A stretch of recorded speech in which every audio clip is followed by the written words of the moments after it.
नमस्कार sir. Hello. कलेक्टरचा मुलगा kidnap झालाय. काय? लवकरात लवकर चौकशी झाली पाहिजे. ठीक आहे सर, ठीक आहे. कळवा मला काय असेल. ओके ओके सर, चालेल. काय झालं साहेब? कलेक्टरचा मुलगा किडनॅप झाला आहे. DGPचा कॉल होता. चौकशीची मागणी केली आहे त्यांनी. उंबरखेडची फाईल घ्या.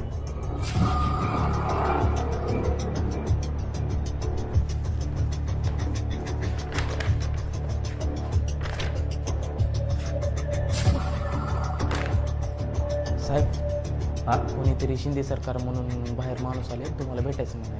पाठवून देऊ का? पाठवून द्या. हे माझा भया! ए, पोलीस स्टेशन आहे, घर नाही आहे. आणि काय ते सुपारी काय खाल्ले? कालच म्हणला होता ना सुपारी नाही खात म्हणून. उरली होती एक.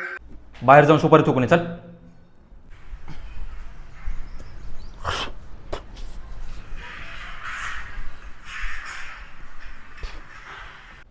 बस. इकडे कसं काय आलंस? असंच भेटावं म्हणलं तुला म्हणाल. काय चहा घेणार का?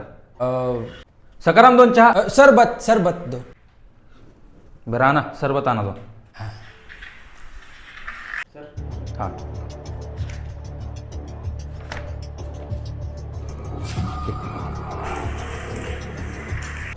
यार, ठीक.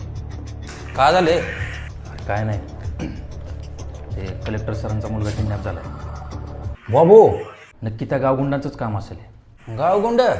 आम्हाला एक असा माणूस पाहिजे, निर्भीड माणूस पाहिजे, जो की त्या गावगुंडामध्ये जाऊन त्यांच्यासोबत राहून आम्हाला त्यांची माहिती पुरवेल. पण कुठं भेटणार असा माणूस? हाय की. काय? अरे होय, शिंदे सरकार खुद्द. तू? हा. राहू दे, मला ड्युटी करायची अजून 5-6 वर्ष. अरे तुम्ही फक्त रुबाब बघितलाय, काम बघितलं नाही अजून शिंदे सरकारचं. राहू दे रे बाबा. एकदा मोका द्या, बघा का चौका मारतो. ते पोलिसांचं काम आहे, पोलिसांनाच करू दे. अहो ऐका तर माझं भाई, एकदा तर चान्स. तू नको पुढे या. शिंदे सरकारला हलक्यात घेताय पोलीस साहेब तुम्ही. एकदा चान्स द्या. गावगुंडांना असं आणतो का नाही, लेकरू 4 दिवसात इथं घरी असेल. शब्द आहे आपला.